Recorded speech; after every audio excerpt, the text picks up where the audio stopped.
이재용 가석방 보단 사면. 재계 요구서 문 선택은 이재용 부회장의 사면 혹은 가석방 여부를 두고 청와대와 정부가 고민하고 있는 가운데 문재인 대통령이 광복절을 앞두고 어떤 결단을 내릴지 주목된다. 재계에선 가석방보다 경영활동에 제약이 덜한 사면을 더 바라는 눈치지만 정부나 여당에선 정치적 부담을 줄이기 위해 가석방으로 무게를 두는 분위기여서 양측의 입장이 팽팽하게 대립하고 있는 상태다. 이일 재계 및 법조계 등에 따르면 이 부회장은 지난달 26일을 기준으로 전체 연기의 60%를 채워오는 9일 정부 과천청사에서 진행되는 가석방심사위원회의 심의 대상자 명단에 포함된 것으로 알려졌다. 이 부회장이 적격 대상자로 결정되면 광복절 이틀 전인 오는 13일 오전 석방될 예정이다. 이 부회장은 지난 1월 국정농단 파기환송심에서 징역 2년 6개월의 실형을 선고받고 법정 구속된 후 서울구치소에서 7개월째 복역 중이다. 가석방은 일선구치소, 교도소가 예비심사를 통해 줄인 명단을 법무부에 올리면 가석방심사위원회가 최종심사를 진행하는 순서로 진행된다. 심사위가 표결을 통해 가석방을 결정한 후 법무부 장관 허가를 거치면 모든 절차가 마무리된다. 재계에선 심사 결과를 두고 섣불리 예단할 수 없다면서도 가석방에 대한 기대감을 높이고 있다. 이미 종교계와 경제계, 정치권 일부에서도 긍정적인 의견을 내놓은 상황인 만큼 부담감도 덜하다는 평가다. 또 국민 3명 중 2명꼴로 이 부회장의 사면이나 가석방을 찬성하는 분위기도 형성된 상황이다. 실제로 리얼미터가 최근 전국 18세 이상 500명을 대상으로 조사한 결과 이 부회장의 광복절 가석방에 대해 경제 활성화를 위해 해야 한다는 응답이 66.6%로 집계됐다. 특혜 소지가 있으니 하면 안 된다는 28.2%, 잘 모르겠다는 유보적 응답은 5.2%였다.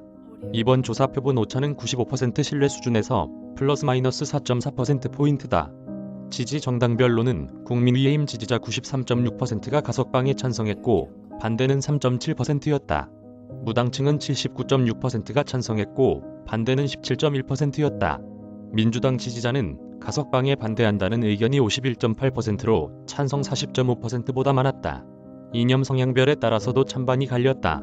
보수층의 90.2%는 가석방해야 한다는 주장에 공감한 반면 진보층에서는 가석방 찬성이 39.3%, 가석방 반대가 54.3%로 전체 평균 대비 반대가 높았다. 중도층에서는 가석방 찬성 70.1% vs 가석방 반대 26.1%로 찬성이 반대보다 높았다. 하지만 가석방의 경우 형이 집행 중인 상태에서 수감만 풀려나는 것이기 때문에 정상적으로 경영활동을 할 수 없다는 제약이 있다. 반면 사면의 경우 대통령의 고유 권한으로 형 집행 자체를 면제해주는 것이기 때문에 곧바로 모든 경영활동을 시작할 수 있다. 이에 재계에선 이 부회장을 두고 가석방보단 사면을 해야 한다고 목소리를 높이고 있다. 특히 손경식 경총회장은 지난 6월 14일 경총회장단 회의에서 지난 4월 이후 경제부 총리를 시작으로 청와대와 국무총리에게 이 부회장의 사면을 건의했다며 글로벌 반도체 경쟁이 격화되고 있는 시기에 이 부회장이 국가와 국민을 위해 봉사할 수 있는 기회가 하루빨리 만들어질 수 있기를 바란다고 강조했다. 재계 관계자는 정치권에서도 문 대통령의 임기가 채 9개월도 남지 않은 만큼 이번에 사면권을 행사하지 않겠느냐는 말이 흘러나오고 있다며 경제 회복은 물론 포스트 코로나 시대 경제 도약을 최우선 국정과제로 삼고 있는 문 대통령이 이 부회장의 사면을 통해 기업에 힘을 실어주는 방안을 고려할 수 있을 듯하다고 밝혔다. 이처럼 이 부회장에 대한 가석방 혹은 사면에 대한 긍정적인 분위기가 전반적으로 형성되면서 삼성전자가 이달부터 대규모 투자에 나설지에 대한 기대감도 커지고 있다. 삼성전자는 2분기 말 기준 현금 성자산만 111조 1022억 원에 달하지만 현재 이 부회장의 부재 여파로 반도체, 인수합병 등과 관련한 대규모 투자 계획을 제대로 세우지 못하고 있는 상태다. 하지만 이 부회장이 수감 생활에서 벗어나게 되면 삼성의 투자나 M&A 행보도 한층 속도를 낼 수 있을 것으로 전망된다. 특히 가장 기대감이 큰 곳은 반도체 사업이다. 앞서 삼성전자는 지난 5월 한미 정상회담에서 170억 달러 규모의 투자를 통해 미국의 파운드리 공장을 세우겠다는 구상을 밝혔지만 아직까지 후보지를 낙점하지 못했다. 현재 거론되고 있는 곳은 텍사스주 오스틴과 테일러, 뉴욕, 애리조나 등으로 업계에선 이 부회장이 석방된 후 최종 결정될 것이라고 보고 있다. 반면 파운드리 업계 1위이자 경쟁사인 대만 TSMC는 향후 3년간 1,000억 달러를 투자해 미국 내 공장 6곳을 건설하는 등 대대적 투자 계획을 내놓은 상태로 최근엔 일본과 유럽 내 공장 설립 검토에도 나섰다. 또 지난 3월 파운드리 시장 재진출을 선언한 미국 인텔 역시 200억 달러를 투자해 애리조나주에 파운드리 공장 2곳을 짓는 한편 300억 달러를 들여 세계 4위 파운드리 기업인 글로벌 파운드리 인수에 도전한다. 여기에 유럽에서도 파운드리 부지를 선정하기 위해 팻게일싱어 인텔 최고 경영자가 프랑스, 독일 정상들과 최근 만남을 갖기도 했다.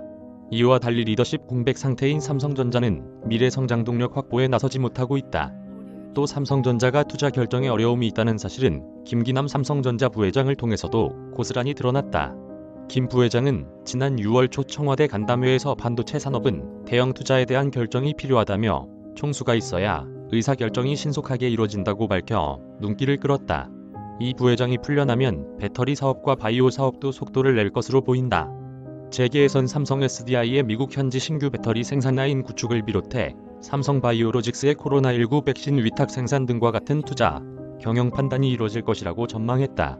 또 지난 2016년 11월 미국 자동차 전장업체 하만을 80억 달러에 인수한 후 소식이 잠잠한 대규모 M&A도 다시 활발해질 것으로 기대했다.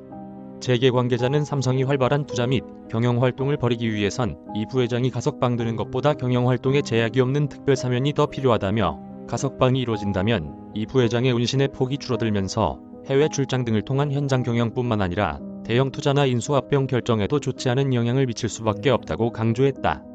또 다른 관계자는 반도체 업종은 대규모 투자가 중요한데 투자를 결정할 수 있는 총수가 부재 중인 삼성전자로선 경쟁사들을 대응하기가 쉽지 않은 상황이라며 정부가 기업 활동에 제약이 많은 가석방으로 결정을 내린다면 글로벌 활동을 이어가야 하는 이 부회장의 입장에선 큰 의미 없는 조치가 될 수도 있다고 지적했다.